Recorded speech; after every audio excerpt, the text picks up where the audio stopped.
I think my mother actually told me, well, that was ages after I was born. Because I asked her what day I was born on, what time. So she said, "Well, you were born on at 9 o'clock on Monday, November the 5th." So I thought to myself, well, that's fine, And I did not know until a year ago that my children or my grandchildren had looked it up and said November the 5th wasn't on a Monday, it was on a Tuesday. So, as far as I knew, it was always on a Monday. So, and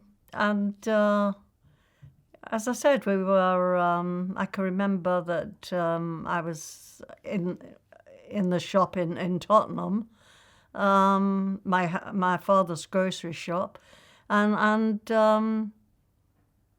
I don't remember it, but I remember that my mother said, somebody came in with a little girl or a little boy, and you bit the little boy or girl, and she said the mother came and gave her a smack on her face, on my mother's face. So it was absolutely, and that's, then as I said, we came into Stepney Green, and my father started a new shop where my grandmother looked after me and my grandfather, so which I called Bubba and Zeta. My name, I got it from my father's father, which was Lewis. And in the Jewish religion, normally you when somebody dies and they're old, you name the child that after him. It can be a different name, but you do it after Lewis or Graham or whatever. I was born in, I think, Mother Levy's home, which was a Jewish home, a Jewish hospital. And I think it was in Aldgate or Whitechapel, I think. It's probably, but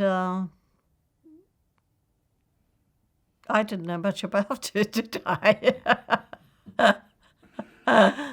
I know that my mum said that I was born at 9 o'clock, and she could hear the bells of the school chiming. So, that's about all. My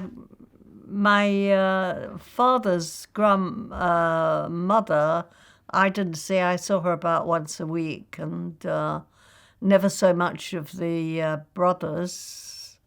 I did see the sister, but his sister, and he was friendly with the two brothers. But mostly I remember that my grandmother, my Bubba and Zeta, on my mum's side, I did stay with them for about 2 years. Well, I think I stayed with them till I actually went to school. And they were absolutely fantastic. They were, I can't, I was absolutely, I can't say anything bad about them. And they were my life, actually. As I was sort of brought up, and it was marvelous. It really was marvelous. And I regret, actually, when I got married that, and I had the children, and my uncle got married, and so he moved from my Bubba's house shop. that I didn't have her staying with me because she was fantastic cook, and she was absolutely delightful. So that's but I was very upset. As I'm thinking about it, I get very upset about it. Bubba was she loved any animals, and she had a cat, and the cat had about, I think, about a half a dozen um, kittens. And I knew that my grandma, when I was little, she used to wash me, and she used to comb my hair, wash my hair, and comb my hair. And so she had the kittens, and they were outside. And I thought, well, I'm going to wash them and comb their hair like my bubba did to me. But I left the water running, and I put them in a bowl, and put the. And when I came back, my bubba came out, and she said to me, "What have you done?" She said that the kittens are all dead, and she said to my mother, when she came down, she said, "Your daughter's a murderess." She said, she but I really wanted to wash them and comb their hair out, and I didn't hear it.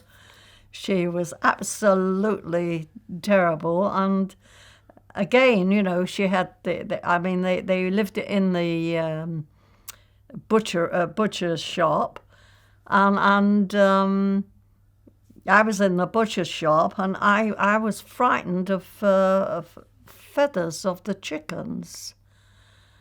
And I can remember that a customer came in, and I think it was on a Friday night, and Jewish people have do chicken and soup and whatever on Friday night.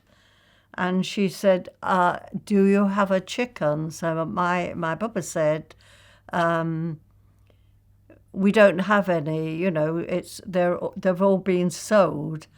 And so I was little and looking under the counter, on where my bubba was there, and I said, "There is a chicken," and she wanted it for herself.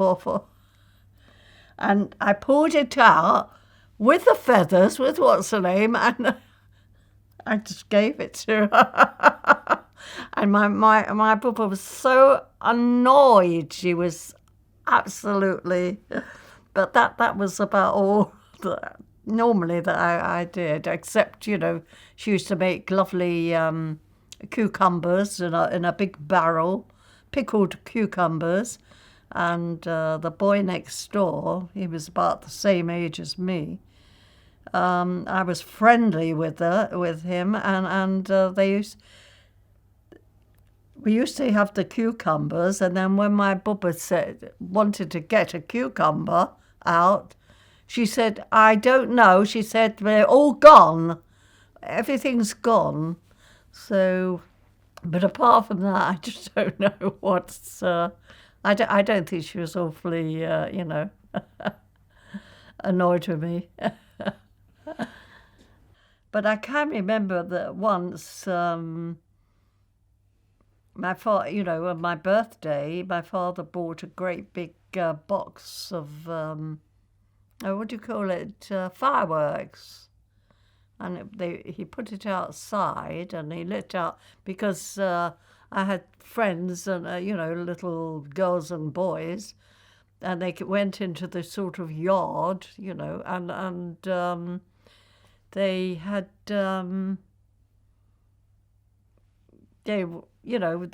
we had something that they could hold, or the candle, um, But I think my father, there was, he lit up one, and I think there was a spark, and it went all into this box, and everything exploded, and the people next door, with the washing on the line, it all blew off. It was absolutely, it was terrible. It really was terrible. But apart from that, as I said, I used to walk in and walk out. I didn't realise that anything was different. Let's put it that way. So, my grandfather, was. They used to have. I mean, they had their family. They probably the family living near them, and they were all sort of like in a ghetto, So, but as a child, I wouldn't, I wouldn't have known there was any different style of life. But I left my grandparents' house at, I think, about 4.5, and I went. There really wasn't because I'd seen my parents all the time. There wasn't any. I didn't find there was any change. It was my parents, and I was in the house, and but I can remember at 4.5, or nearly 5, that my parents wanted to send me to school. What do you call it? Not private school. The boarding school. And I cried and cried and cried. And so my father said, no, she's not going to a boarding school. She's going to the school, sort of the Jewish school, and near us, and because there was a boarding school, I think, in Brighton, which. But I just didn't want to go. I just did not want to go. So that's all I can remember about that. But certainly not going into. And we had a maid. We had a maid to look after me. So she used to take me to school and back, and she used to take me out and. So I had a good life. I really did, until the war obviously came, and that was in 1939. My mother was born in Russia, and she was born in 1902, but I think that she was just born. She came over just as a little baby. And I think as I said, my Bubba and Zeta, I think they went to Tottenham, and she was brought up in Tottenham, and I think she married. I don't know what she did, but she grew up into. She was very. Well, they gave her everything, I think, because my Bubba and Zeta had 3 boys. I mean, she was the eldest, and because they had 3 boys, she was given everything that she wanted. And in the 1920s, she had, because I remember seeing all the dresses that she had, with those very short dresses, and she was lovely. But she was very tiny. She was 4'11", and I think when she met my father, I think I mean, she probably went with girls, and I don't remember when it was, but obviously my father had friends, and they used years ago, they used to go for walks. They never used to go on buses or whatever, and they walked, and so I'm sure that she met him there, and I think they probably went out together, and I suppose, when he asked her to marry him, I know that what my father said. He said, I asked her to marry me, but I said, and he said that if it doesn't work out, then we'll get divorced. So, so as far as I knew, that, but they were very happy together, and they were married about obviously 50 years, and but they worked together, and they were, very, very happy. So, and my father said that I mean, my mother had a child before I was born, which was a girl, and she died. And then she had me, and she had a miscarriage with a boy. But I can remember my father saying that when I was born, that everything came into place, and the money, they were sort of set up with with some money, and from the shop, and they had a hard time before, and when I came, everything was great. So I don't know anything about, they had a fantastic life, and my mum used to have, nice dresses, nice clothes. And they used to take me to pictures, and they didn't. I don't think they never went to a theatre, but as I said, pictures, and out to eat. We used to go to the corner house, and to Bloom's. And my Bubba actually was, and my Zeta was very friendly with the Blooms, the old people, which started the shop of Blooms now. So I had a happy childhood. Let me start about my dad. He was also born in 1902.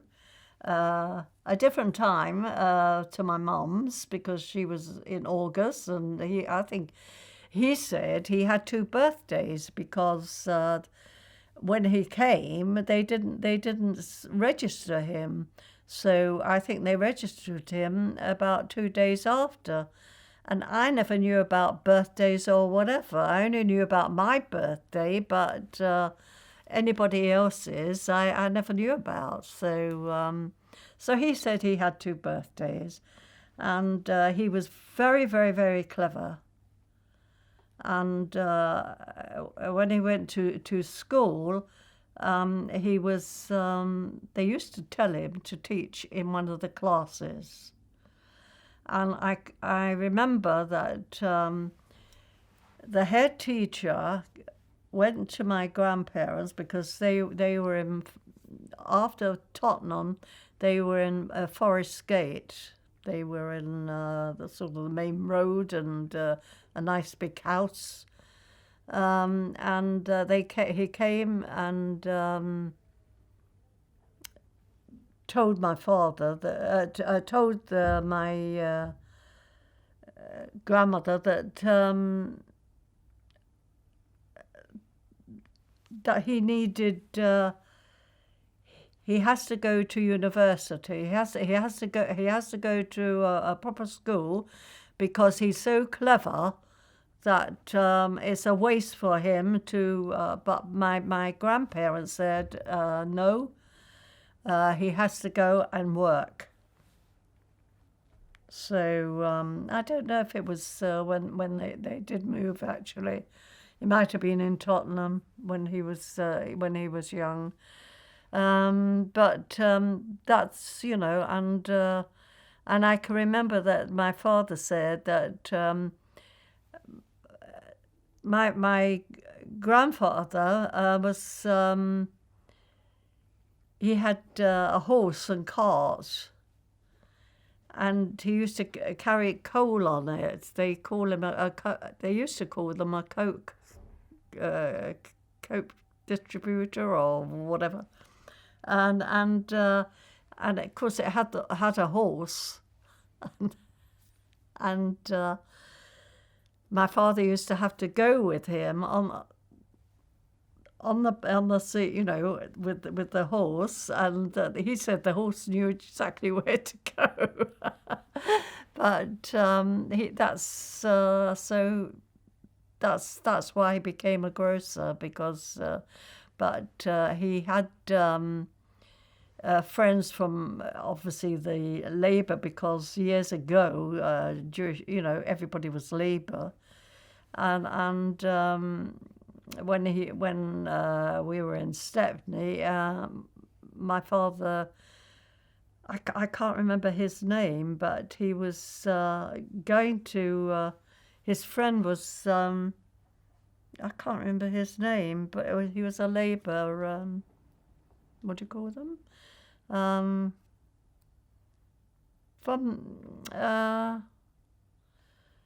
in the I can't think what you. Politician. A politician.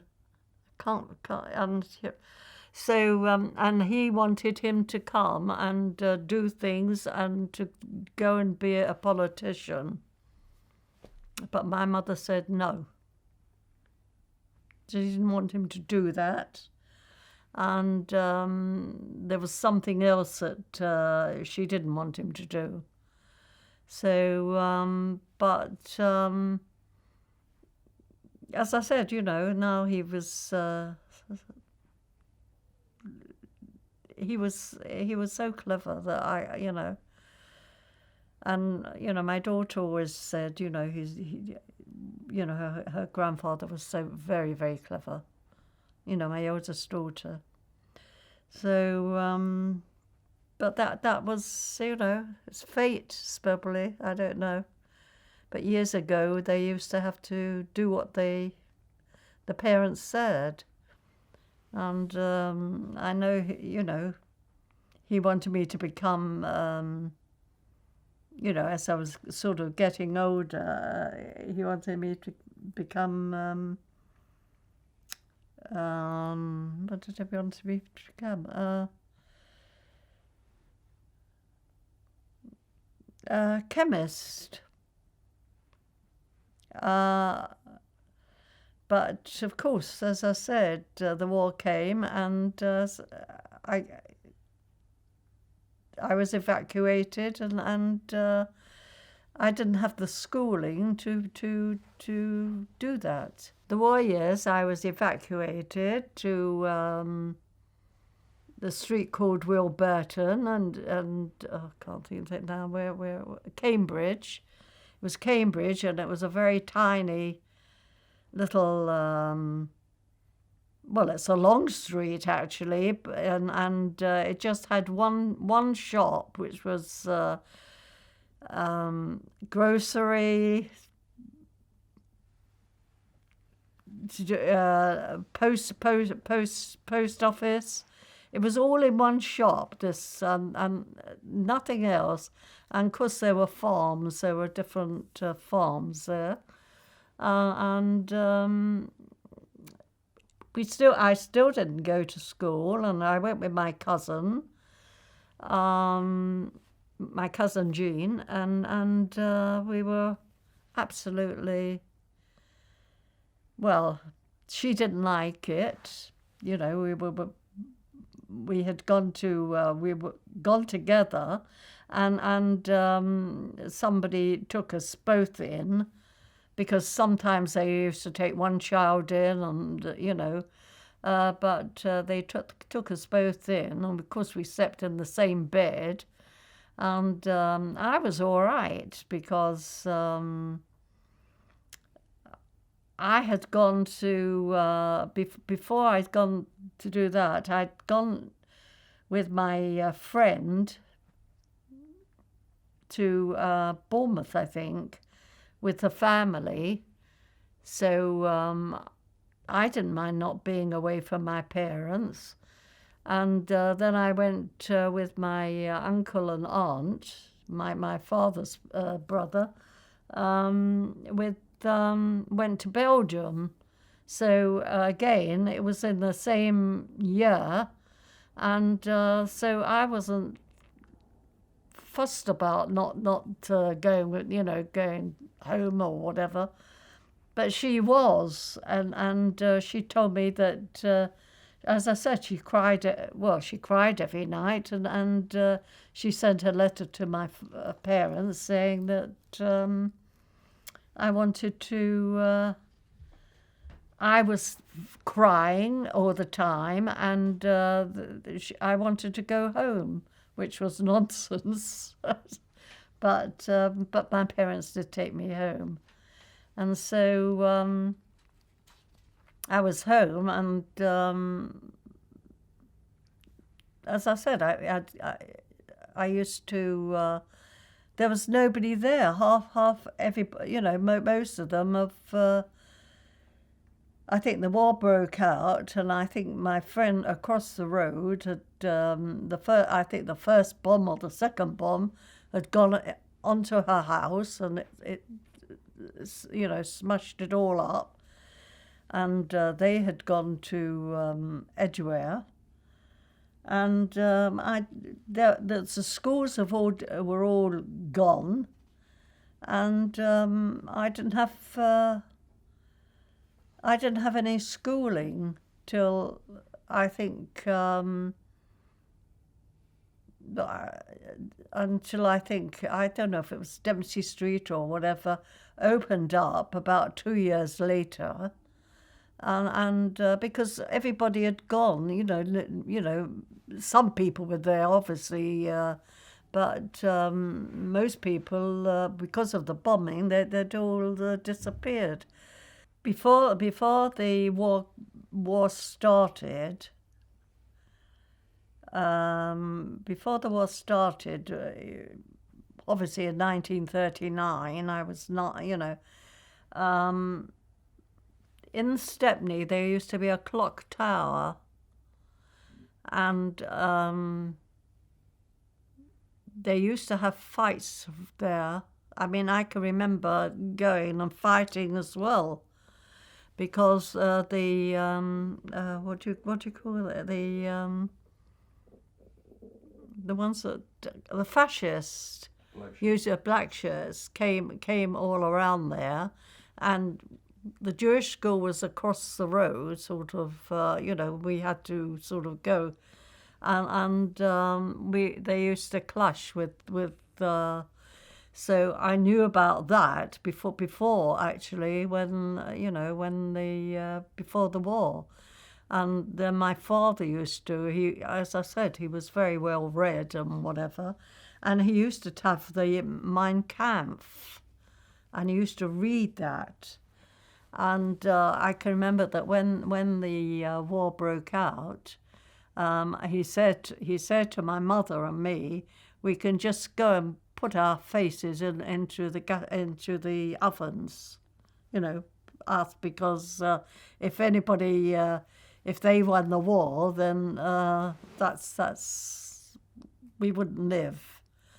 So so I remember, sort of the war, and as I said, with school. I mean, I think it must have been about 14 that I left school, because I really wanted to be a doctor after.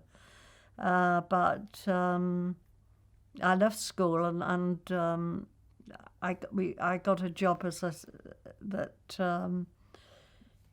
in Regent Street in Wetherall, which I had to sit and do my English and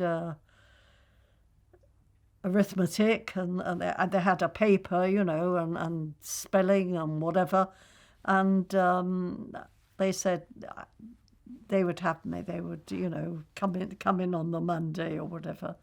And the war was going, going. I think actually before I did that, we were going into shelters, from the house, 1940, 41. We went to the bank, and Courtaulds, I think, and we there were loads of us. People were doing on the trains, on the station, and the trains obviously didn't go, so they were laid out on the stations with their blankets and things, and it was it was absolutely terrible. And I can remember going into Courtaulds, and I had a friend with her mother and the brother and sister, and we had near the bank, just across the road, there was an Italian shop which sold coffee, tea, drinks, sandwiches, cakes, and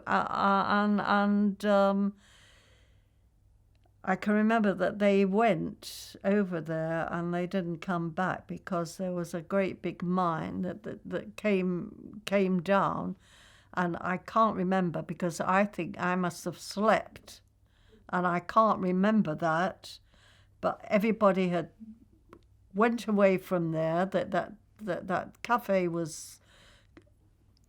Well, it was all. All around there was absolutely fires, and it was terrible.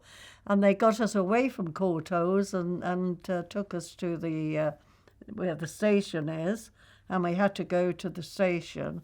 And I can remember saying to my mother and father, because I must have been about 13, and saying to them, I don't want to go. I don't want to go to there.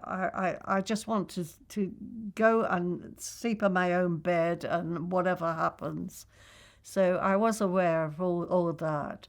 And because when I went to work, it was still, bombs used to come, and I can remember going to Wetherall and coming back on the bus.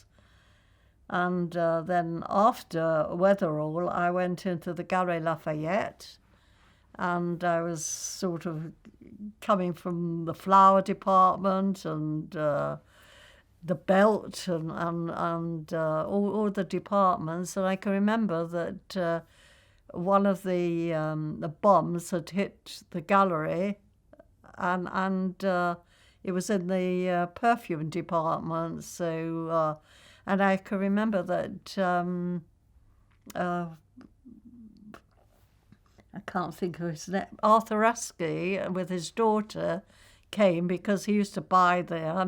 We used to have so many people from. They did come in after the war from America and because they did these shows there and whatever. And he couldn't get anything because the bomb had come and it had they didn't know what was there and what wasn't there. So, but I was very well aware of that, absolutely. So, it was a very bad time. I must have been about 9, I think. because it wasn't the war itself. I mean, the war was coming, but I found that all the Blackshirts were all around the clock, the clock tower, and the Jewish boys were, and some of the girls were coming out of school. They used to come that way, and we used to hear them talk to anybody. The Blackshirts were talking with the loudspeaker or whatever, talking to passers-by, and they were going, they wanted people to come round them to talk, because they were Blackshirts. They didn't like the Jews. They didn't,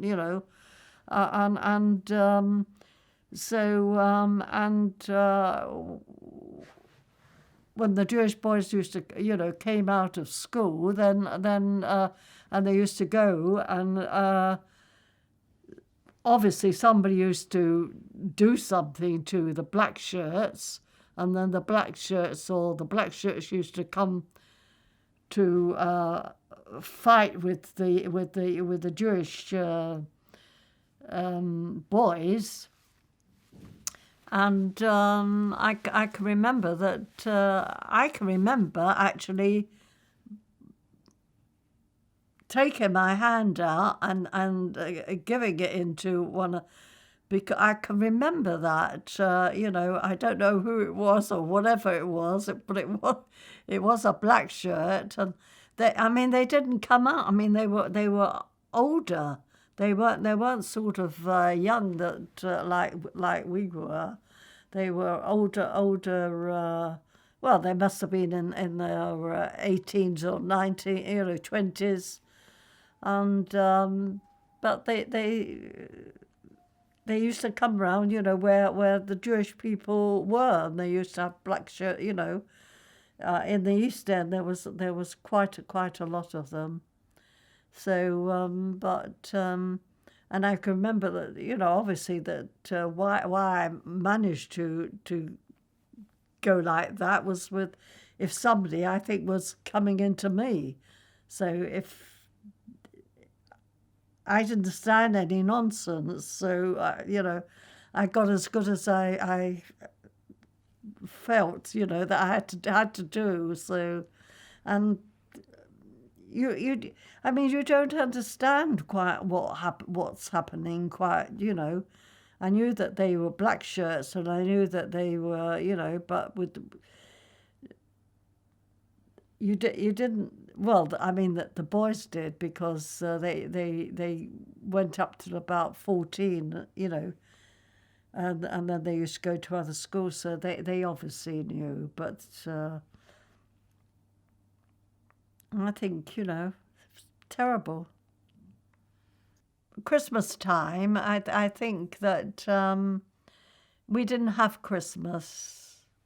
I know that my father used to, on my bed, he used to hang up a little stocking with all sweets in it, and some of the sweets I didn't like because he liked them. But we never used to have Christmas. And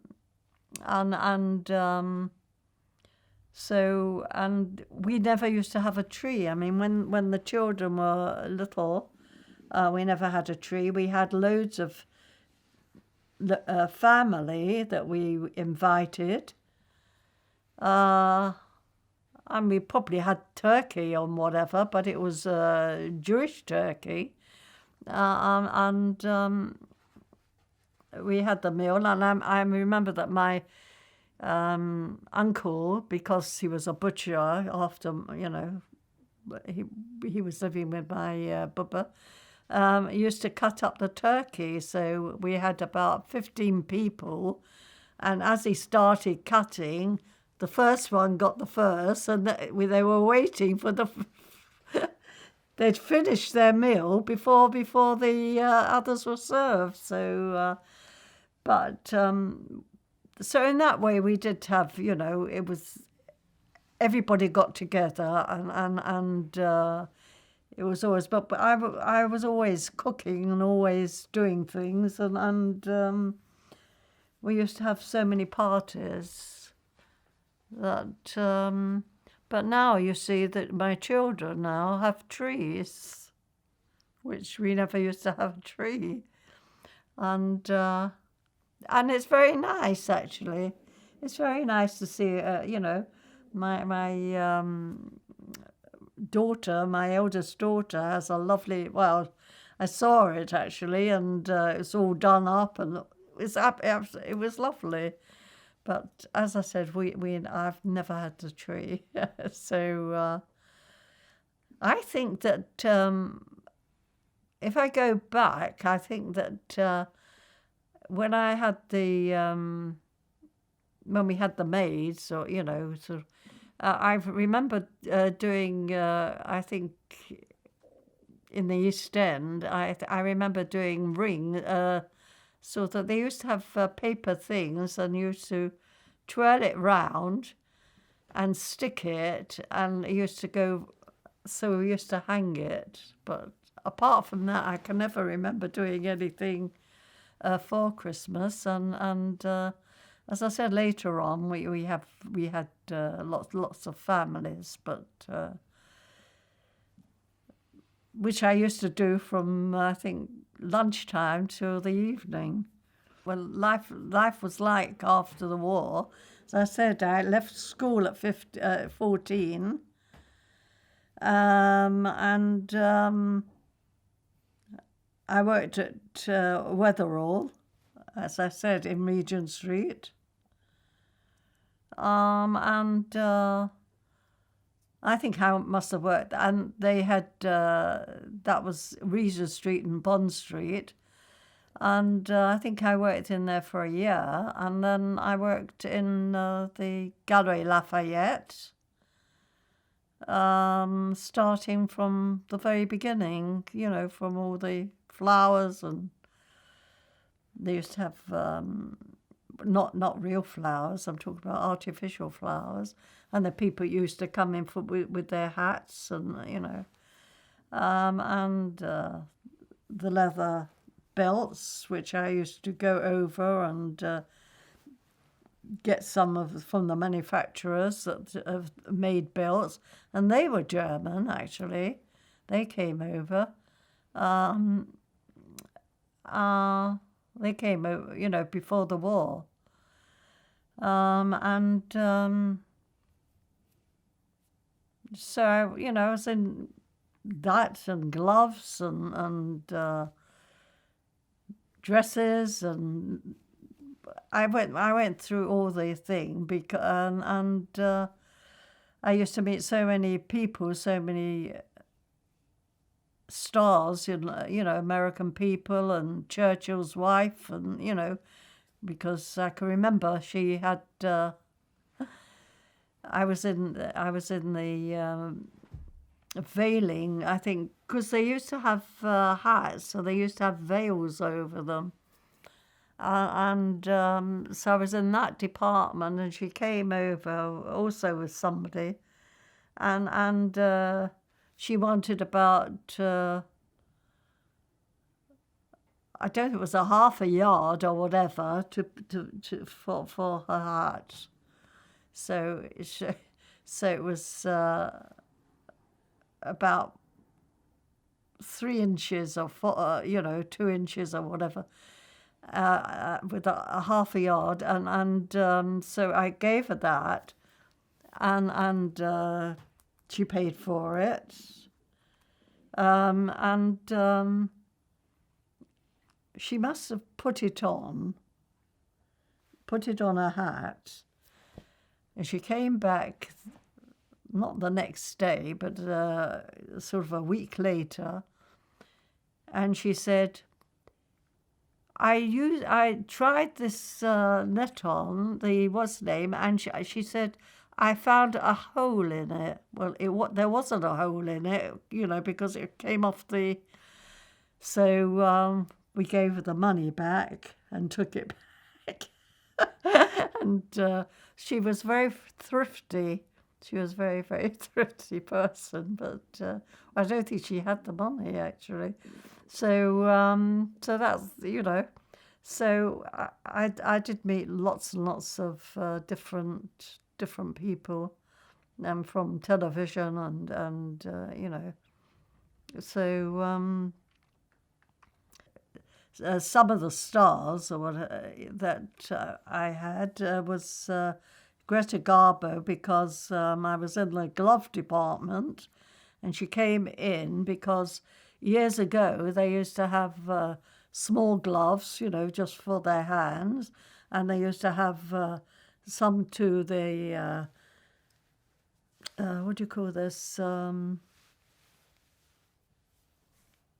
They used to have some to the elbow and some right up to the top. So there were three lots of gloves, and she really wanted it to the top, and black gloves, black suede gloves, and we fitted it on, and she was delighted, and she was lovely.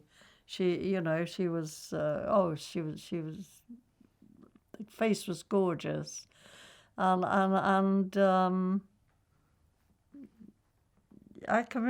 remember, because they came over to do shows, I just can't remember the.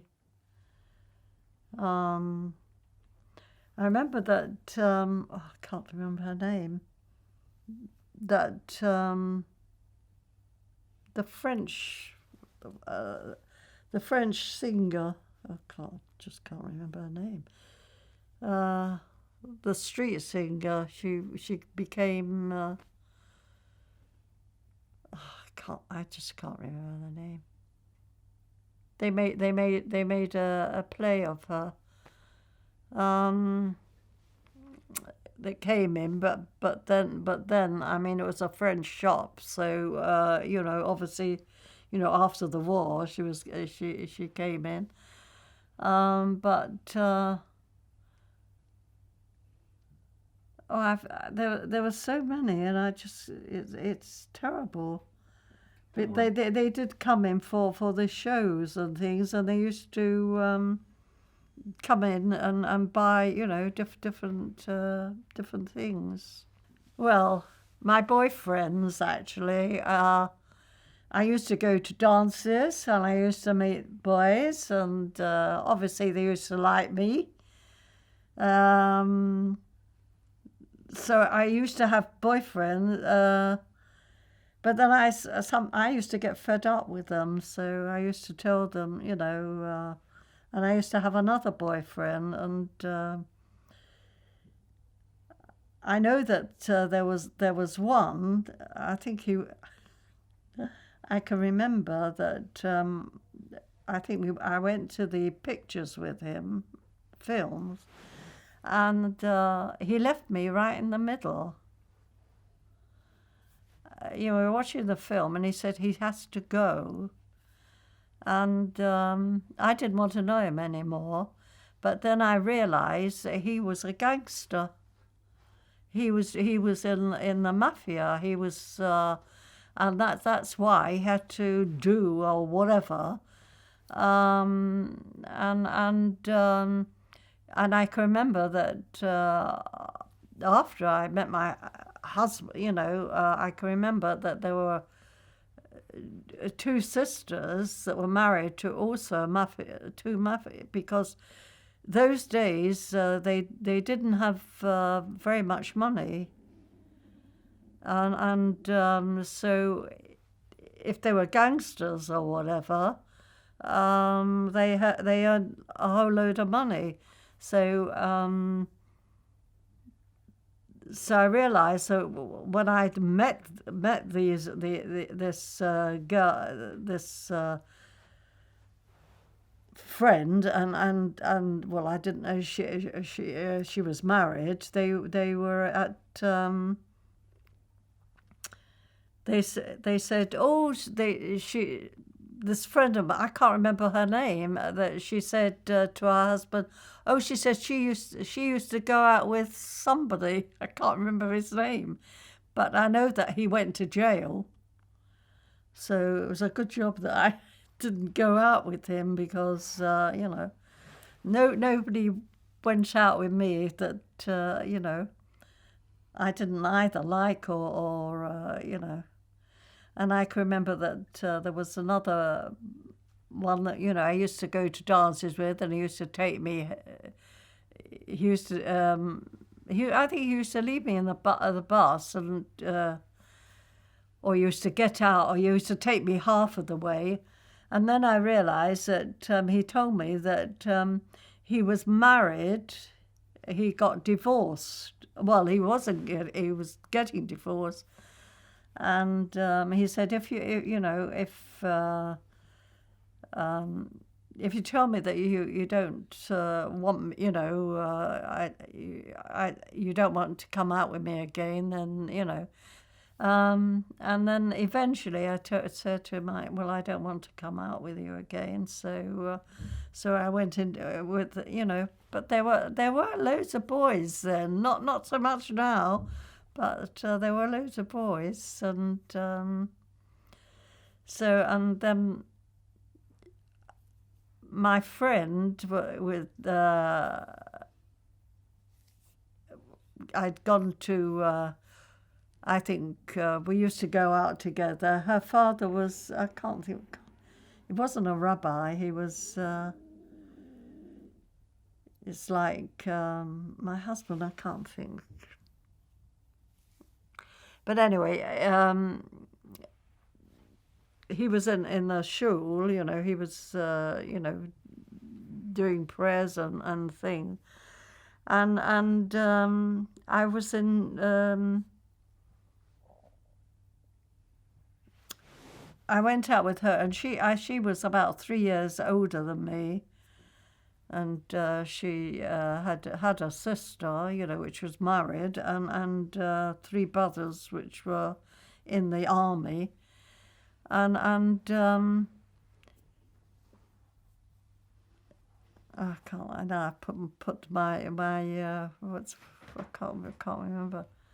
And we used to go out, well, we used to go out to Westcliff or whatever, and, used to go out for a day here and a day there, and, the weekend. And I can remember going to somewhere where the sea is, probably where the, on the beach, or near the beach, was I can remember doing a record. There was a record thing that people used to come in and pay for their record, but they used to sing or do. It used to be, and I can remember she went, and then I went, and the last what's the name of the record, I couldn't get in, and I can remember the pay for the record, went went walking down, and somebody, a man, came onto me. He said, would I mind taking having that record? So I said, no. I said, I don't want, but apparently, and I didn't give it to him, but apparently they were going down there to do the records because they wanted it for showbiz, for bands and record deal, And so I missed my chance, didn't I? But, yeah, and I think I must have been about 15 then. I met my husband at this friend's, Ruth Severt, at a wedding. Her brother got married, and I was in the choir of the synagogue.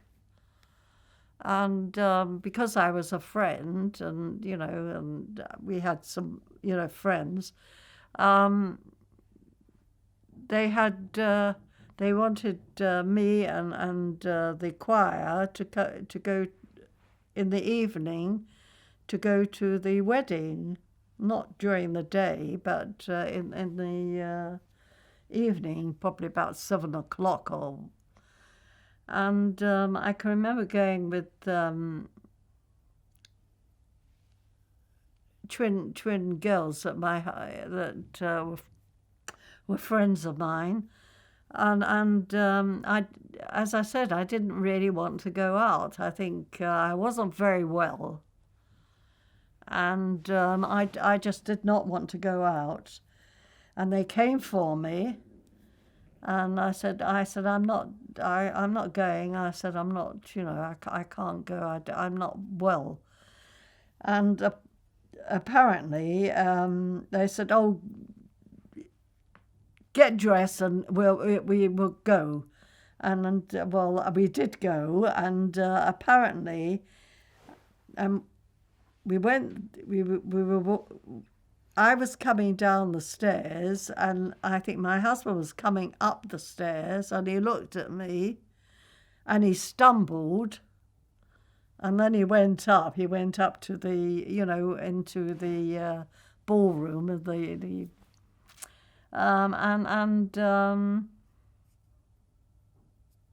I think then there was obviously dancing, and I think one of my friends, Ruth's cousin, asked me to dance. And then this boy came, the one that stumbled up the stairs, and came and he asked me to dance, and he didn't let me go. He was dancing all the time with me. And his family were all around, so nobody else could dance with me. So, and he asked me for a number, and I really didn't like him. I was sort of dancing with him, but, I didn't know him. I didn't. So, so he did. We left, and he did phone up, and he asked me for a date, and he wasn't very wealthy. He wasn't, he came out of the forces, and he was living with because he came from Manchester, and the family came from Manchester, and he was living with his sister in Golders Green. So anyway, we did meet, and we met. As I said, I was in Regent Street, so we met at one of the hotels there, and he took me to the pictures, and things sort of started then. But and then his brother actually was. After a few days, his brother was, he was a chemist, and he was working for opposite Selfridges in Oxford Street. And I can remember my dear husband said, well, he wasn't my husband then,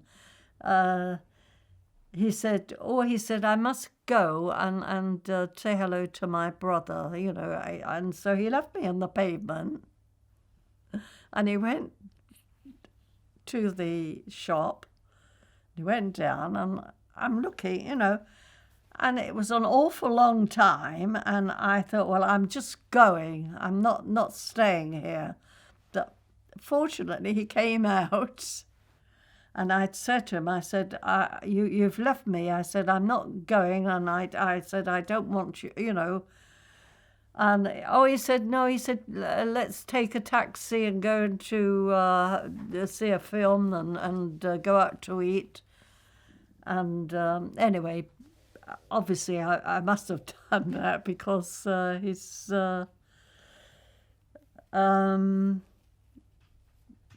was... I don't know.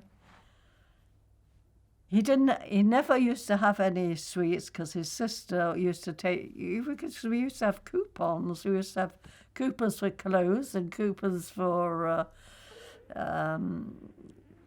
food and coupons for chocolate. And it wasn't coupons for chocolate. Yes, she had coupons for chocolates and she used to keep them all.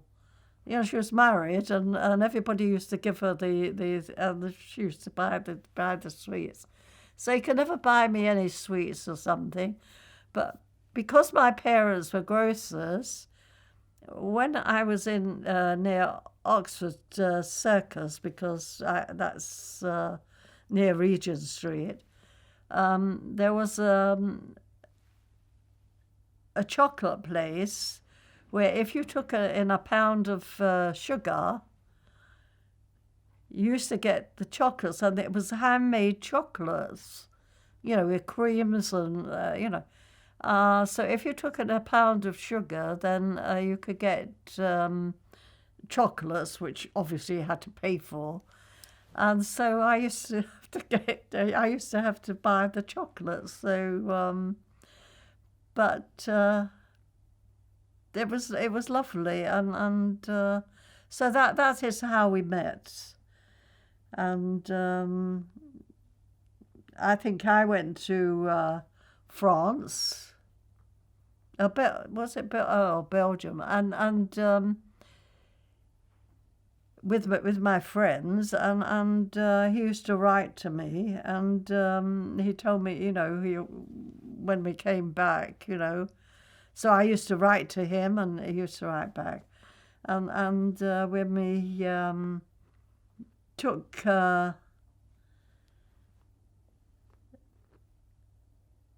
he came to me. He knew exactly when I was coming back, apparently, and so he waited for me at the station. And but there was another boy there, which I never even knew about because it was my mother's friend's son, and she used to go there. My parents used to go there, in it was in Edgware, you know, and so the parents used to told the son to come and meet me. So of course David came, and the other one disappeared. So my mother used to say, she said, she thinks you're wealthy, so she's given her son to come and meet you. That's what she always said. But so. And that's, you know, so as I said, we went out, and I think I didn't know when, I can't remember when he asked me to marry him. I really can't. I know it was, I just don't know whether he said, will you marry me or whatever, but I just can't remember. I remember him asking my father, you know, if he can marry me, and my father said, you know, asked him what he was doing or whatever, you know. But so that was so we met each other in March, and November, on my birthday, I was 21, and we got engaged. So there was a lot of people at my house, and we had, you know, tea and whatever, and we were supposed to get married the next year, the next Christmas actually, but because we found a flat. Well, we didn't. It wasn't a flat. It was a maisonette. Before in May, then they used to, if you found something or whatever, they used to take if you didn't live there, they used to take it away. I can't remember what it was. So, of course, we got married in June. So, and it wasn't such a a nice place, but it was in Tottenham Court Road, but it wasn't as nice as the one we were going to.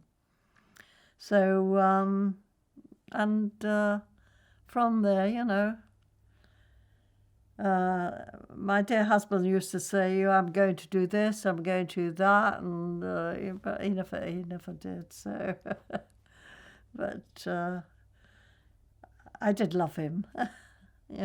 He was absolutely fantastic, and he was absolutely. Well, we were married 67 years, so that's And he used to say that one of us has got to die before, because we had conversations.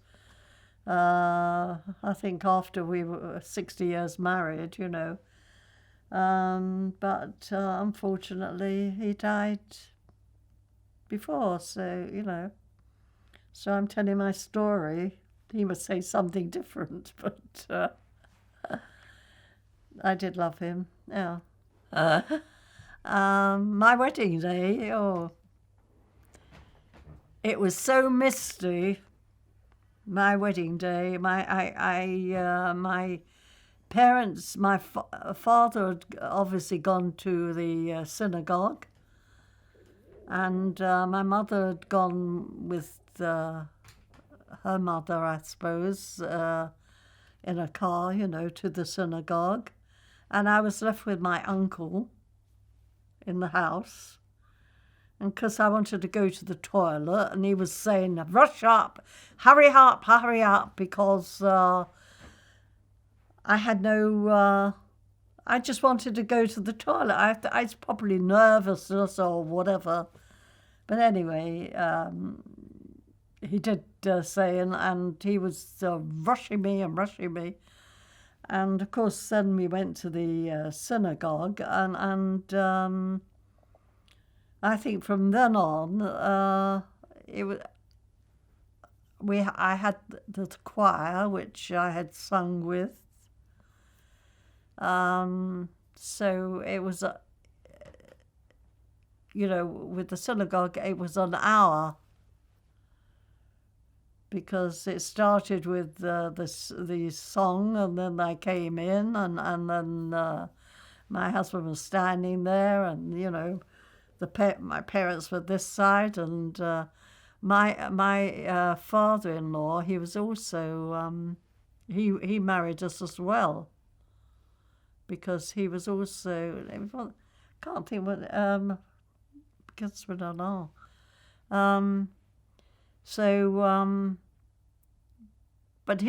But I never knew my mother-in-law, because she died in during the war.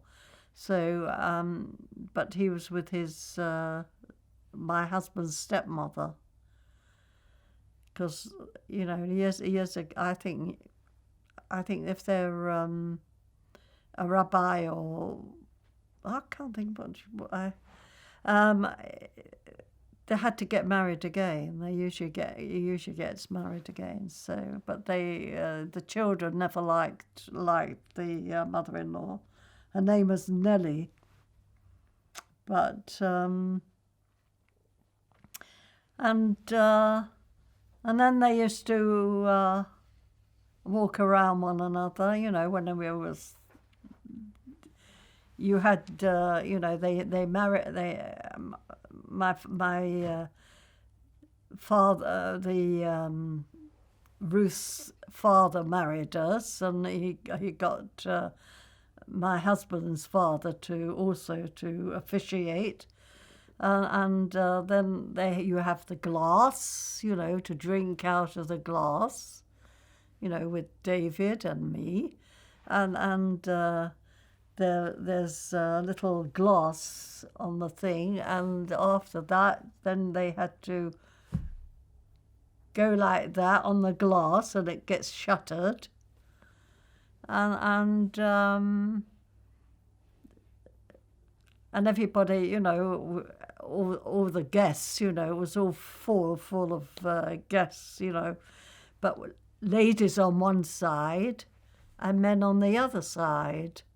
So, but it was a lovely shawl. It was, it was lovely. And then we had our photographs taken, in the, I think, not the commercial road, Allgate or somewhere. And they were lovely. They were very, very good photographers. And we had a photographer in the hall, which wasn't any good at all. I think we had the most terrible photographs taken.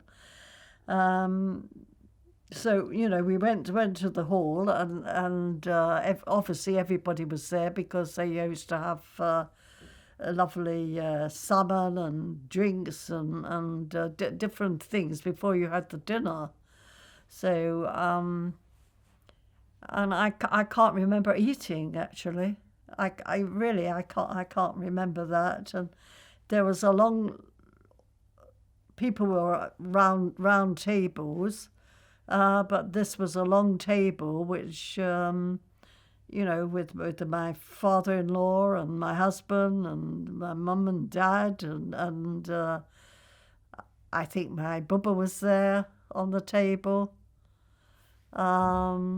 So, but they had a long table for, and the others were all little, smaller tables. And I can remember we danced. Oh, how we danced on the night we were wed. That was the tune that they played for. We asked them to pay that for the first waltz. They call it the first waltz, and then everybody else was on the floor, and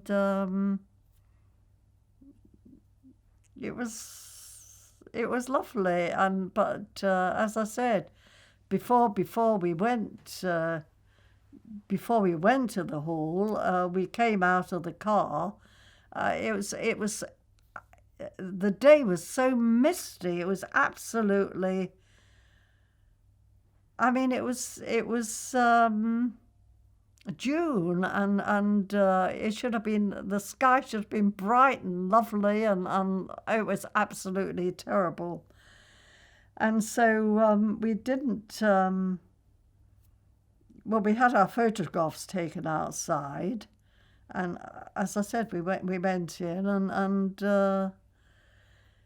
I think we danced, and when we didn't book up for a hotel. I mean, that was terrible, wasn't it? So we went back to our place, which was the Masonette. And I can remember that, of course, there was no milk. I can remember that my sister-in-law, Debbie, was, she wanted to get things for us. And she got tins, I don't know how she got tins of milk, just in case that we didn't have anything. And of course, when we got home and we had a coffee or tea or whatever, and Dave, my husband, opened up the tin, it was completely off. I think she bought so many tins before the war and stuck them on the attic that she probably gave us that one. It was terrible. So we had nothing to eat. So, but, and I can remember that we got dressed because we went to Bournemouth then, and I remember that there was another woman that she hadn't got married before, because she was in the Galerie Lafayette, and she was married on the same day as me. And her husband, he lost his wife, and she wanted me to go to the same hotel, and they had booked up that hotel, and and it was in Bournemouth. I can't remember what, it was, but it was a nice hotel, and but after the first night, we went to my sister-in-law before we went to Bournemouth, and we found, because David had to take his suit, because he didn't have a suit for to get married in, and then she took it back to the I can't remember what I don't know what you call it, the where they have the evening suits, so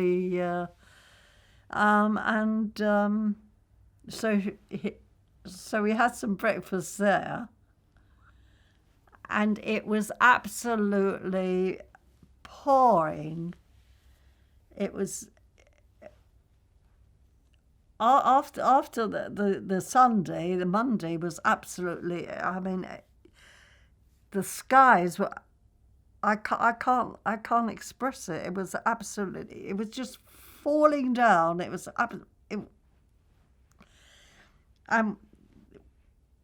then we drove to Bournemouth, and I think that car had a little hole in it, and the rain was sort of coming through, and when we got so far, about half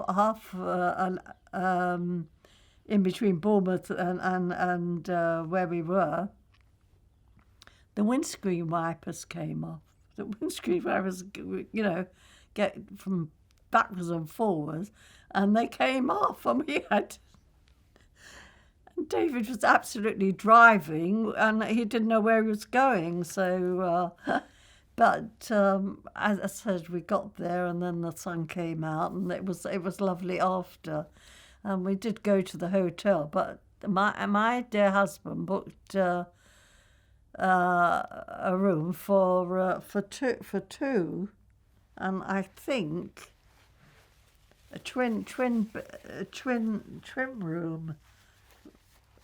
I don't think he ever went to a hotel or whatever, and but anyway, it was a lovely room. It was beautiful, and there was a balcony outside, and but it had twin beds in it. And this friend I think that this was on the first floor. She was up on top, and obviously they had a double bed, but that was a smaller room. So she went down, I think, because she came in, and she went down and told the people that owned it that we just got married. That she didn't say she just got married, that she said that we just got married, and she so when we came back, so we went out, we had breakfast there, and then we went out together, so and when we came back, there was a double bed there. They'd taken out the twin beds and put a double bed in, so it probably was better. But as I said, my husband sort of went for, he obviously, I mean, he was in the forces when he was just nearly 18. So because he should have gone to university, but, because he wanted to be a chemist as well. So he didn't have very much time of going out and going to hotels or whatever. So, but it was a lovely room, so especially with the other bed, so it's nice. Yeah, and then we were walking, and his other sister came. She all on our honeymoon, you know. His Debbie was his older sister, but she was a younger sister, and she came with her husband. They were in a Jewish hotel there, and we were walking, and they were walking on the other, you know, because they thought I just don't know why they thought that they'd meet us or whatever. I mean, we were on a holiday, so, you know, honeymoon, so, and they were on their holiday. So we met one another, but it wasn't for very long. But it was lovely. It was nice. It was, and as I say, my husband took loads of photographs, but he had a German camera, so they were tiny little things that you had to make larger. I've still got that, but it doesn't work. It doesn't, you know. That he was sort of upset about the, you know. And then these friends, we didn't see them again. My friend, you know, from the Gallery Lafayette, because they lived a long way away. So, and he was a taxi driver, I can remember. But no, I'm sure she must have been about 30 or 35. She wasn't. But she was lovely. Well, the early years of my marriage, we got married in June the 17th, and really didn't want to. I didn't really want to wait for a baby. You know, I wanted to have a baby. I wanted to have a family. And I think my daughter came in August the following year. So I must have been, you know, November. I must have got, you know, well, anyway, she came in 1952. We were married in 1951, and she came in 1952, and she was an August baby, and then I had, as I said, I had Johnny in 1955 in March. And Simon was 1959 in February. So I had them quite near, but you know, well, it wasn't near, but I mean, I really wanted a baby, a boy, the first one, which I didn't get, but she was lovely, and she was delightful. And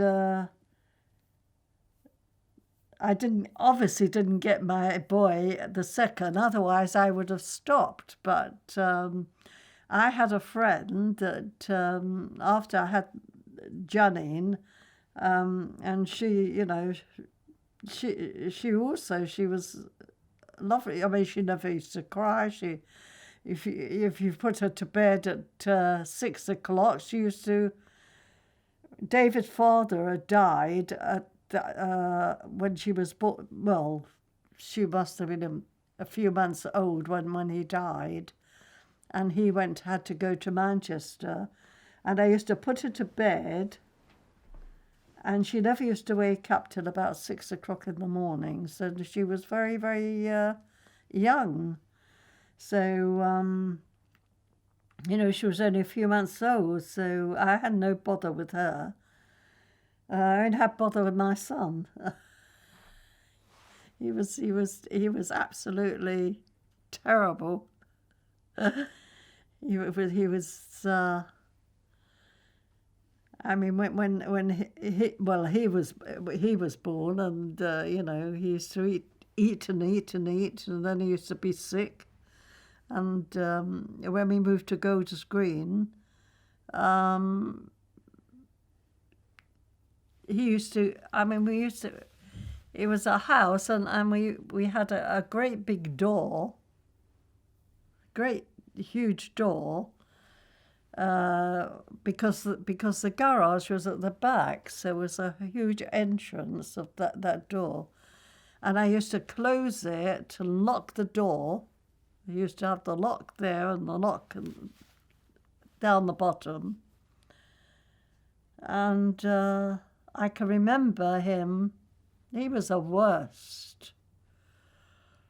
I can remember him taking boxes from the garage or whatever and putting them up, getting onto the box, taking the thing and opening up the door, and I never knew he'd gone. And he used to go with his bicycle, because he was a little, and either go to his aunt, which was going.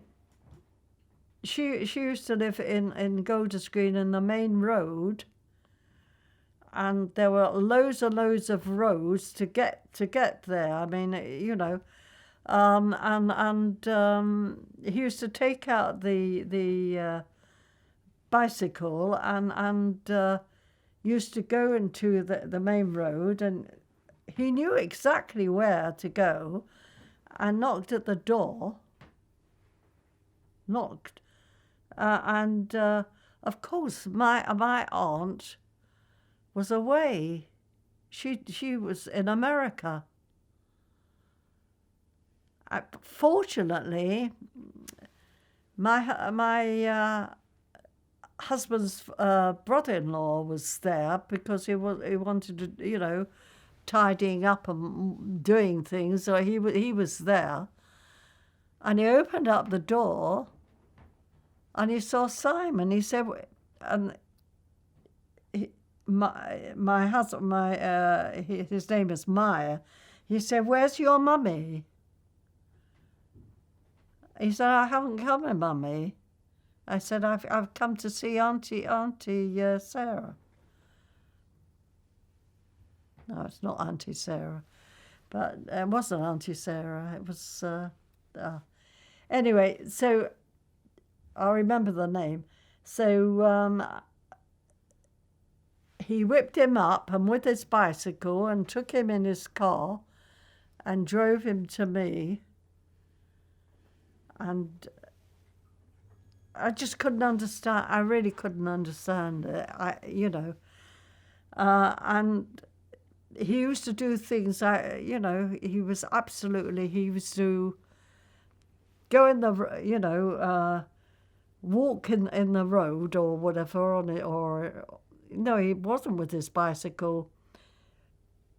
He used to go. He used to like everybody, and so he used to go down the roads, and I didn't know where he got to, and I can remember him coming back in a black Mariah, because the policeman had asked him where he lived, and he didn't know where he lived because he was young. He must have been about 2 or 3 or whatever, and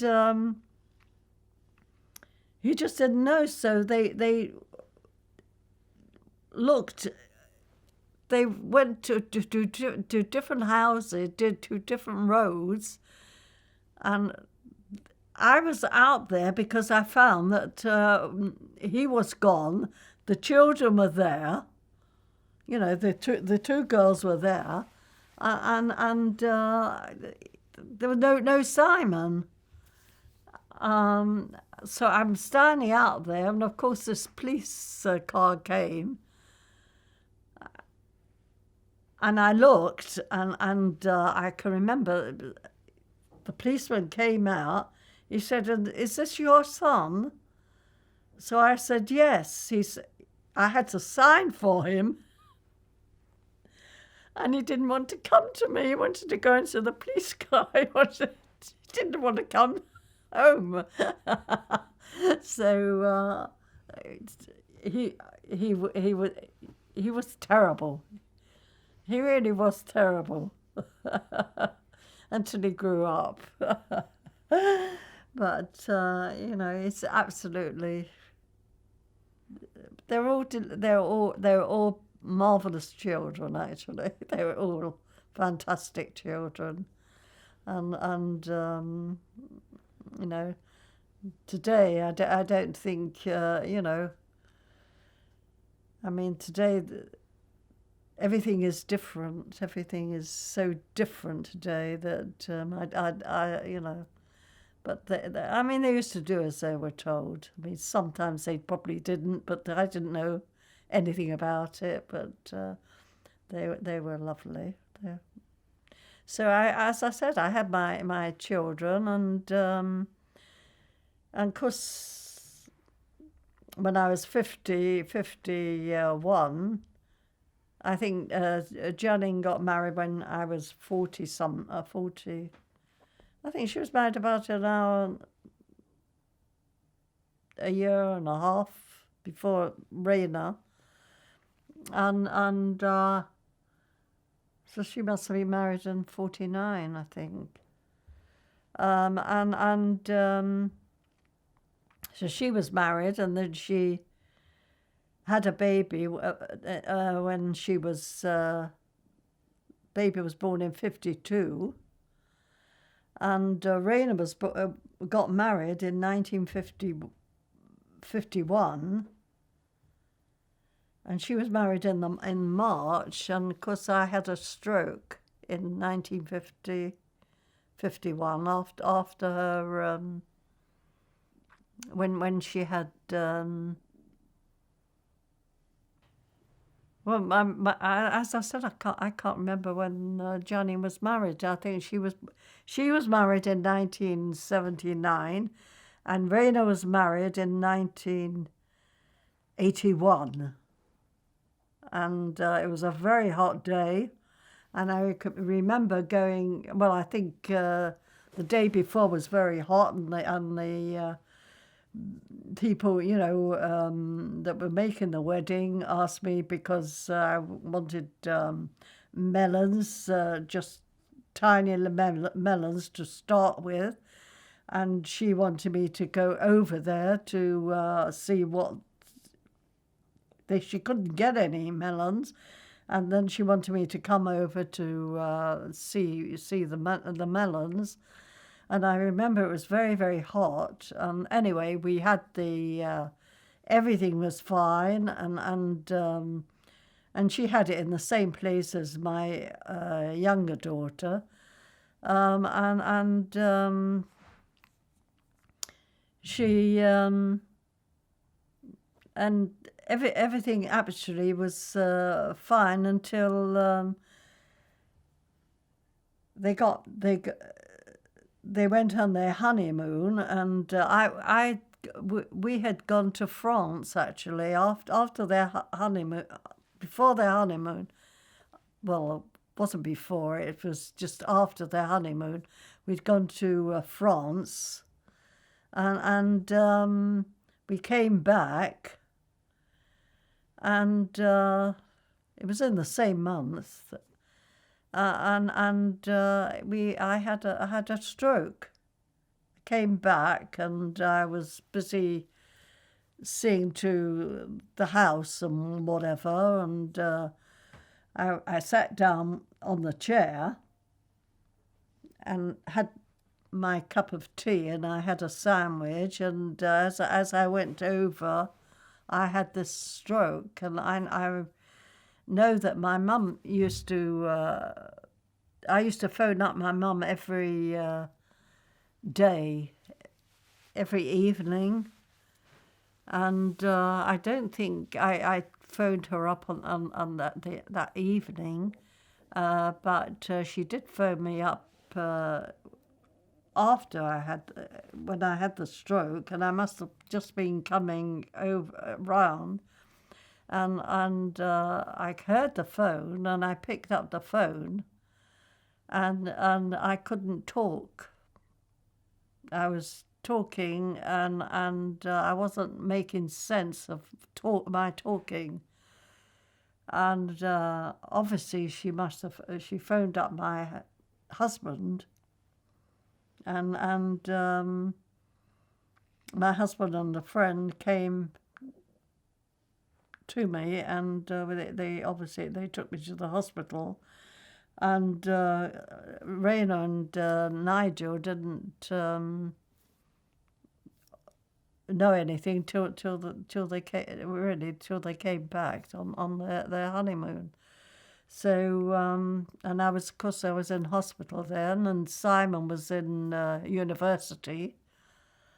And then he didn't want to do what he was going to do. So and then because he was doing law, and our friend Joe, because after he just didn't want to do anything, and after I was sort of I couldn't speak. I can remember that my husband used to do, he used to do on the phone twice, actually. He used to say, if I phone you up, I'm doing it twice. I could hear what he was talking about, but I couldn't. And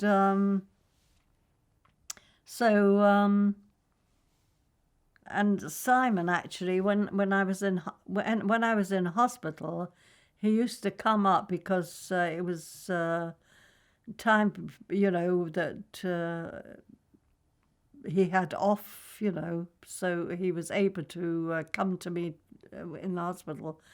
And I can remember that he used to talk to me, and it's probably through him that, I managed to start talking, because I was in a ward, and somebody came, with tea, in the morning. They used to come with tea and coffee, and, before breakfast. And this woman used to do my housekeep.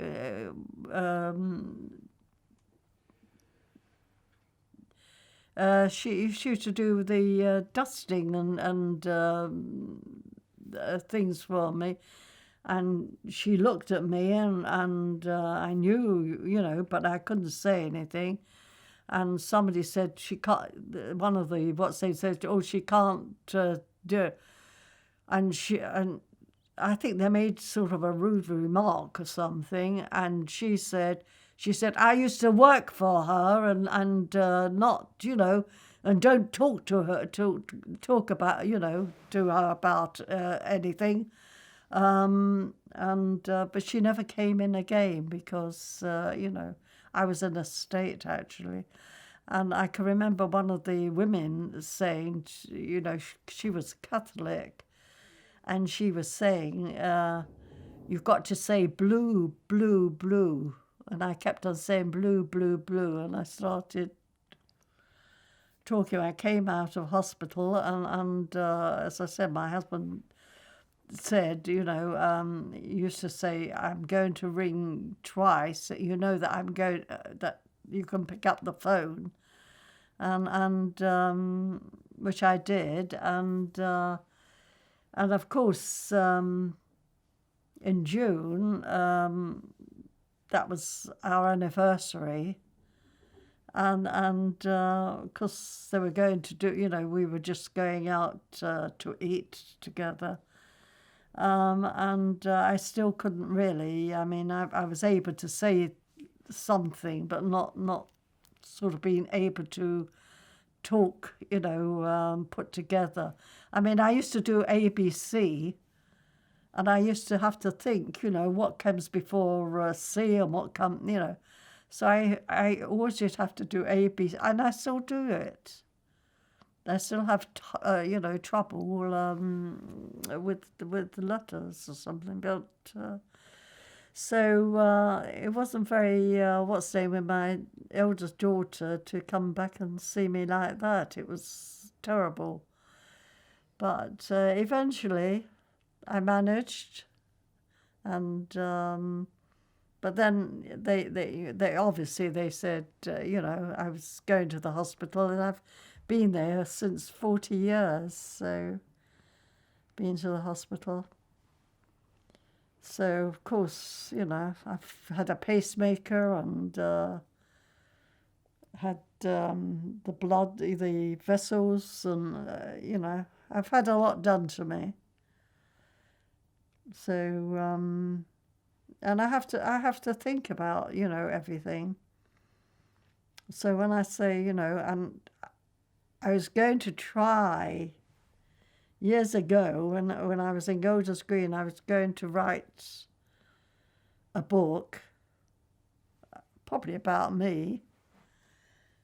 And then I couldn't because my father was ill, and I had to go down to the shop because he was in hospital. And I found that so I don't know what happened to that, because I had written something and I don't know what happened to it. And then after David died, my sight's not very good. That's why I have to have a light onto me to read. My writing's not so good because I used to be a good writer, and now I find that I can't sort of do on the line. I go up and down, and but I did start writing after with David, and I started writing, and then I found that after he died, I did the thing, but then I found that I had to look after myself. I didn't know anything about banking or whatever, because David used to do it all, and I found that I had to do things right and whatever, and I wanted to do things by myself. And even my son-in-law, I didn't want him to do things for me. So it was all this going on, in my mind, that I didn't sort of write what I should have done. So, and then obviously I left it because I just couldn't really see. So, my eldest daughter, no, she was a good little girl. And she went to a Jewish school, first of all. And then she came back, and then she went into a school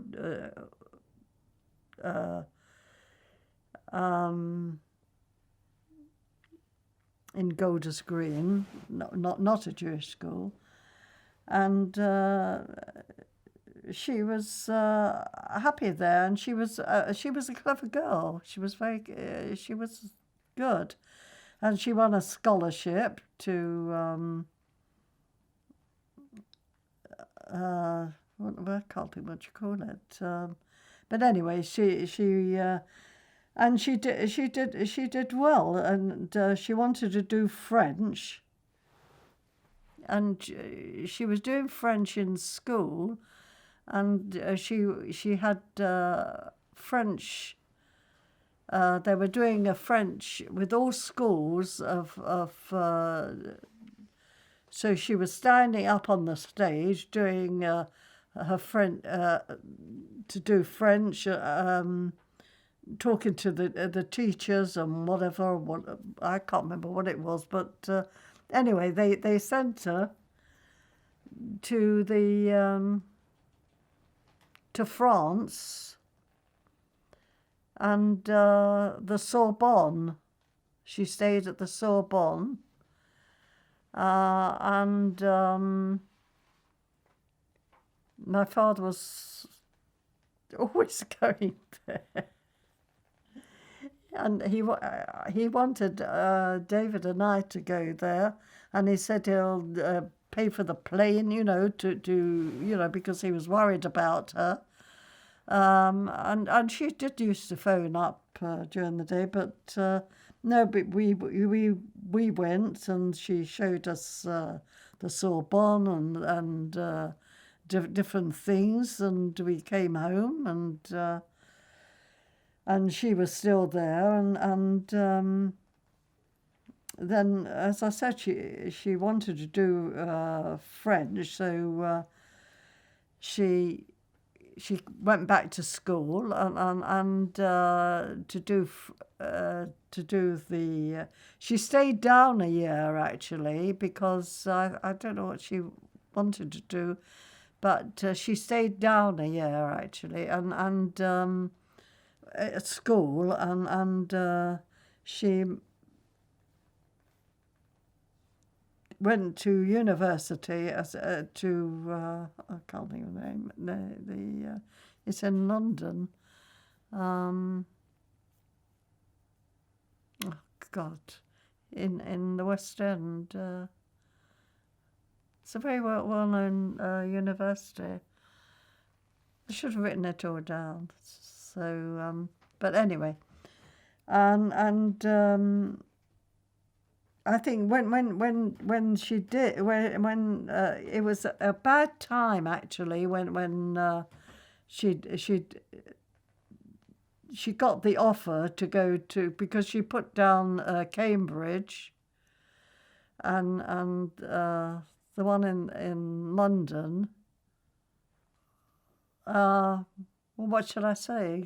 Well, when she was a little one, when she was a baby, I remember that she had, I think she had her first tooth at a year, and she couldn't walk, and we had a sit tot in that we sat her in, and then she was managing to walk, and then when we took her out of the sit tot in and she was managing to crawl and walk, she used to go into the sideboard and take out the things from the sideboard. And I used to have plates and glasses and things in there, and she used to take them all out and throw them away, throw them on the floor. I can remember that, and I used to say no, and I used to pick them up and put them in. And then when Johnny was born, I can remember when I used to put Johnny in the bath when she was a little baby, because Raina never used to like her hair washed, and she used to like the bath, but and she used to cry when she had the hair wash.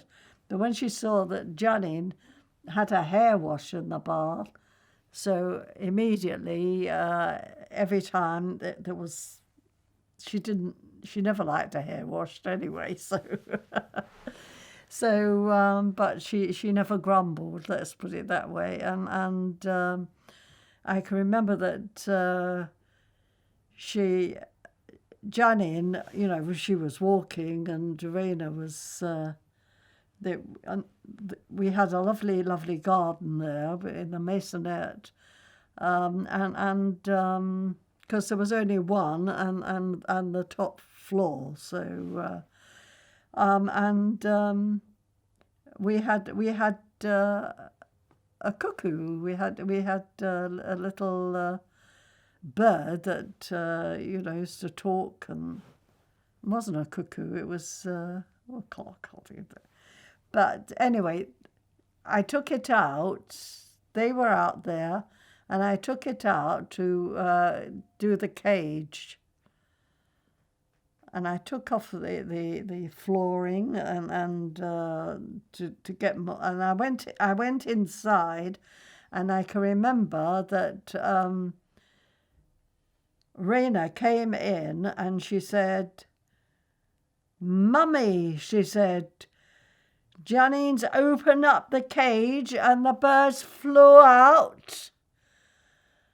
And I tried to get it, but it didn't come. She said, "I just tried." She said, and I had to go out there, and of course there was no bird, no nothing, and so that was it. And when we used to go out and have with Janine, and we used to have a picnic out there as well, Raina used to come in, and because she was little, and I had most beautiful glasses that we drank from, sort of absolutely lovely high glasses with lemonade or whatever, water. And she used to come in, she used to go out there, and she used to say, "Mummy, I'm taking the glasses in for you," which she did. And she used to drop them in the sink, and she used to drop them in the sink. They used to smash. And she can remember doing that. She remembers to this day that, and I remind her. So, but they were very good children. And Johnny never used to like going to school. Never ever liked going to school. So I can remember when she was born. When she was. I think 4, and we took her to kindergarten, and of course we had to pay for the kindergarten, and she didn't like it. So eventually we had to take her home, and she never went to school again until she went to Golders Green, and my dear husband used to take her to school, and with Raina, and she used to cry. She used to absolutely, and so David used to say, our dad used to say to Raina, "You'll have to take her, because if he took her to and he took her into the class or whatever, or she was absolutely terrible. She was crying. It was a nightmare.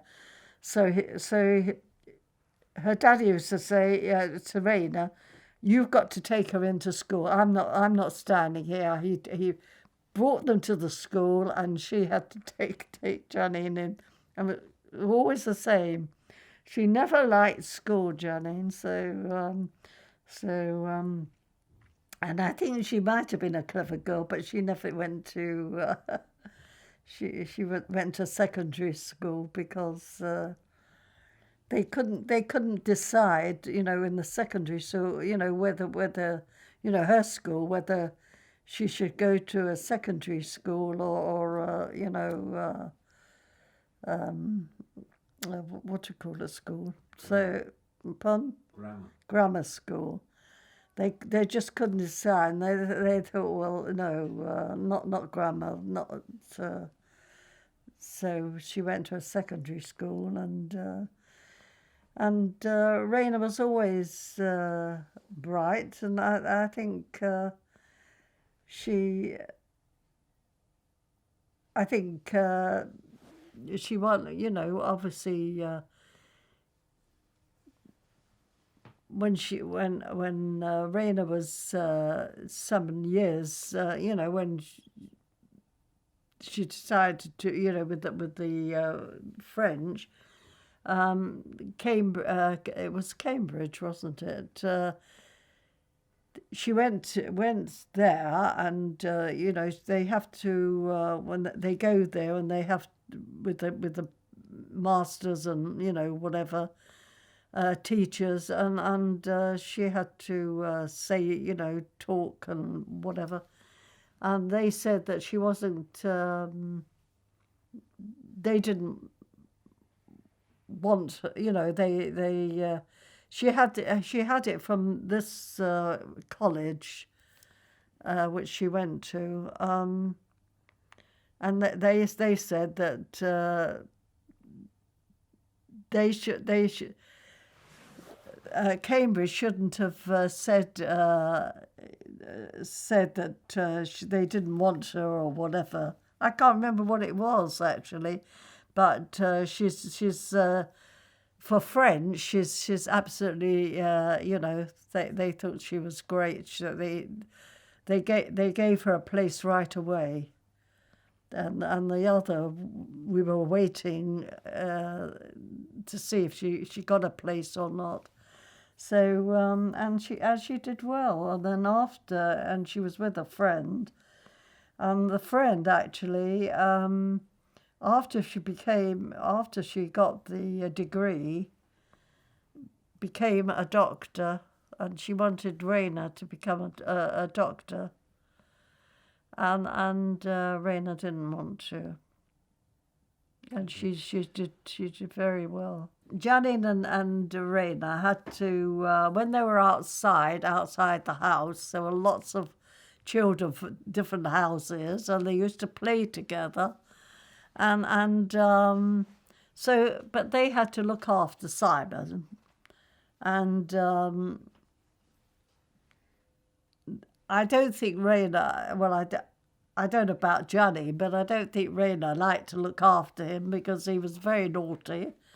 And that's why, when he went to his aunt's, and he used to run away, and they used to have to take care of him, and they obviously didn't know where he'd gone, so they just didn't like to look after him, and this is what happened when he had the Black Maria and he went to his aunt's. So and he used to have a little boy sort of down the road, which was where he used to go. The little boy used to come to him, and he used to eat at our house, and they were nice together, and I think with Raina, I mean, sometimes if Raina said something to Simon and which he didn't like, he used to race her upstairs, and she used to go into the toilet, and she just shut the door, and this time he kicked it in, and there was a great big mark on the door with his foot. He remembers it, but I don't. He was, and he used to. I used to have a beautiful trinket box, which. It was David's cousin. He was a jeweler, and before he got married, he gave us. He used to come round, and he gave us this. It was absolutely fantastic, and I used to have it on my dressing room on the table there, and. If he was in a temper, well, he was in a temper. I don't know why he was in a temper. And I think the window was open, and he took that thing and he threw it out the window and smashed it. And David was out there, his father was out there, and I think the children were out there, and it all smashed, and it was well, and with Simon, he used to throw keys. He used to like feathers, which I never used to like. And because he liked stroking, stroking his face. I just don't know, it's wasn't feathers, it was fur, actually, fur. I think his aunt gave him a little piece of fur, and he used to like that, and and he used to like keys, and he used to drop them down the drain. We had to get those keys out of the drain, because otherwise, and as I said, the girls never, and they used to have to take him to school as well. So he was either lingering or walking fast, or But and I can remember him when he went to school. The teacher said, when we had. The day that we used to come, all the children used to come to school to see how the children were doing. I can remember that the teacher said, she said, you've got a most marvelous son. She said he's very clever. So I think we looked at one, my dear husband and I looked at one another. I thought, well, he's not so clever, not so. But she said he'll do things later on that you'll be surprised at, which he did. but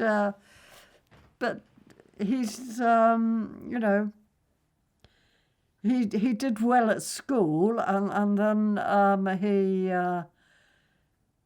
Half of it, I think, when he was going, to grammar school or whatever, he wasn't listening. He wasn't.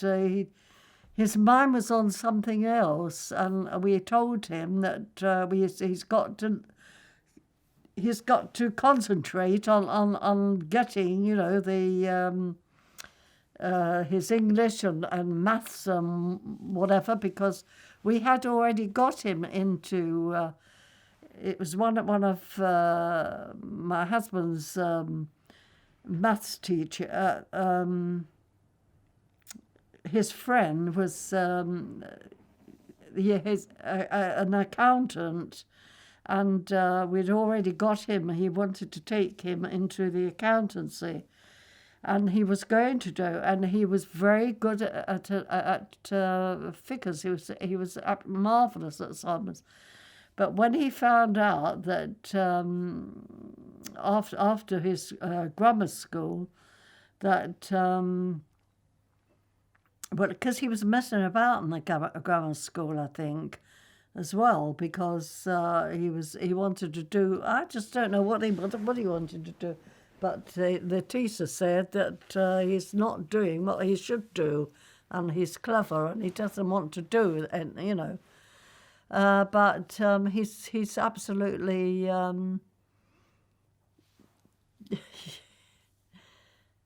I don't know. He was. I just don't know what's. I've got mixed up, actually. Johnny, and she went to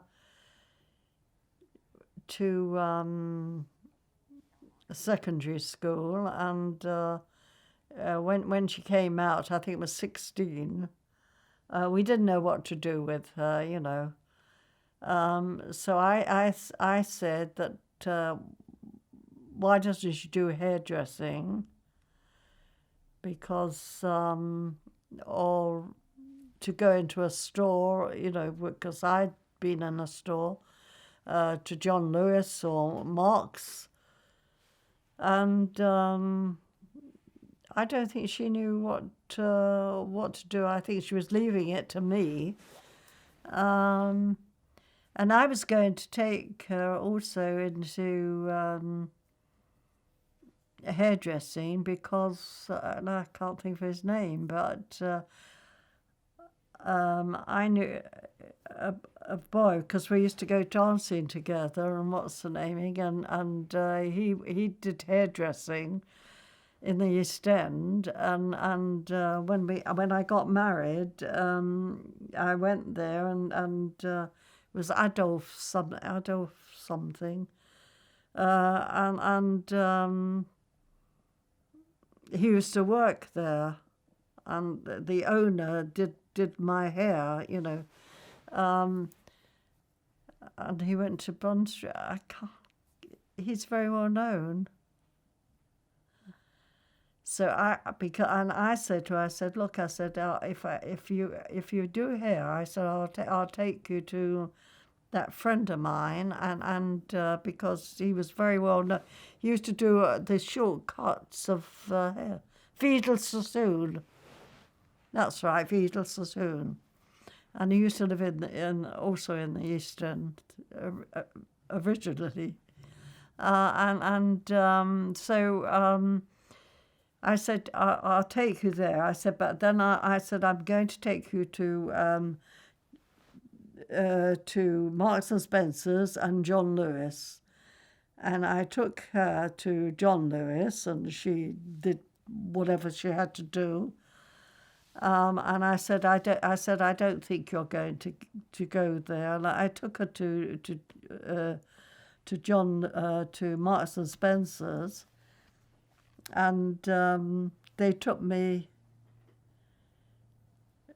they asked for me to come in after, and I can remember saying to them, I said, it's not like my other daughter, because my other daughter is a grammar school. I said she's very clever. I said, but she wouldn't do with shop work. I said, like other people, I said, like Janine would do. And so I don't know. I don't know whether I impressed them or whatever.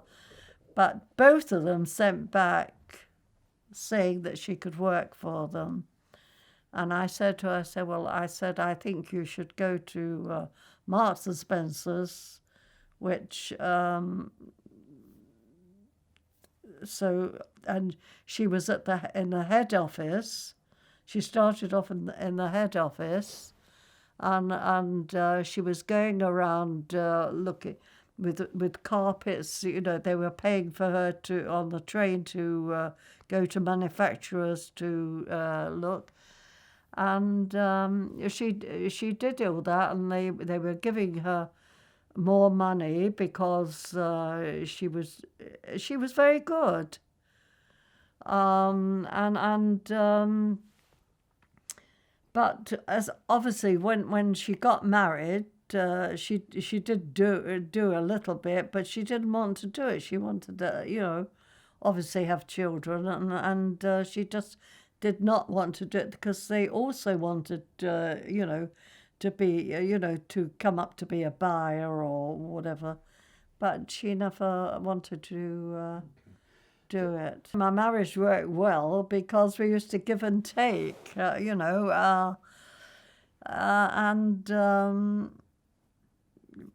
we had the children, and we loved our children, and we did everything for our children.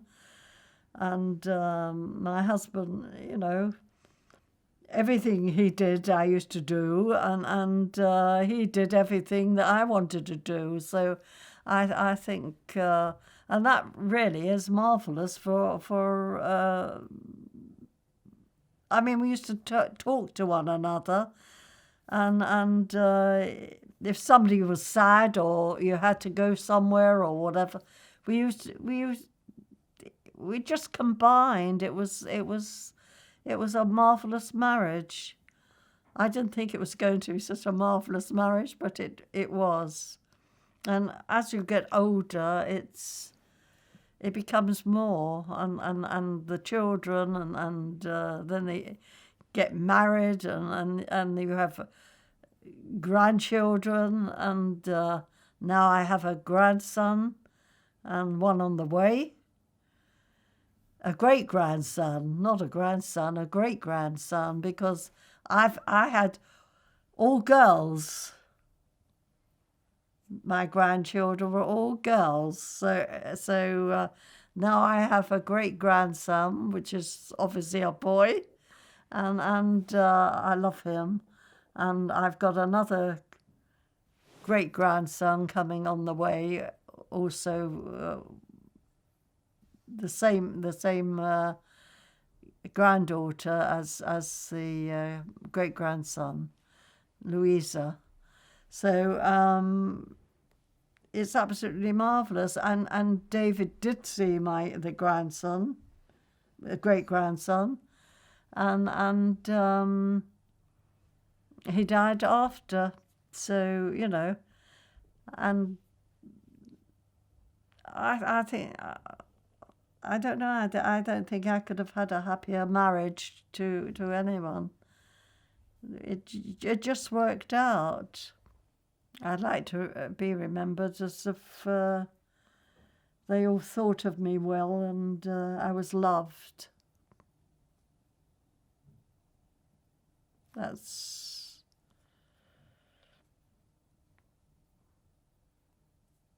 you know, I think that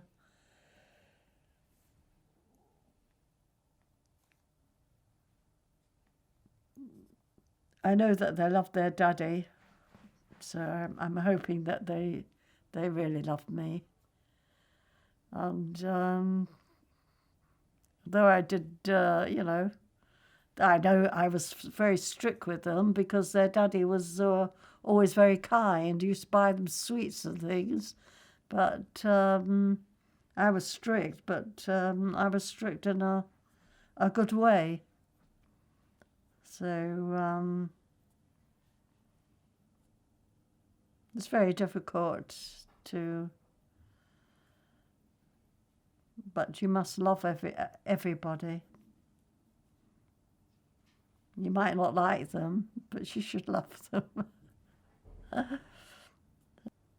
I love them all, but Raina and Johnny, and you know, I want to thank to my children. I want to thank Raina for doing things and shopping, and I completely adore you. And your dear husband. Not that he knows about it, but I do adore him and the children. And you're always so very, very kind to me. And to Johnny, and to taking me to the hospital, and not so much of the shopping, but you're always very, very kind, and taking me to the hairdresser, and everything about you is marvellous, and the children are fantastic. And to Simon, although you're very far and I don't see you very much, but I do love you. Although you're very tiresome when you were younger, you're a fantastic son. So I do love you, darling. And I love all my children and grandchildren and great-grandchildren. And thank you, darlings. Thank you for being so kind and helpful.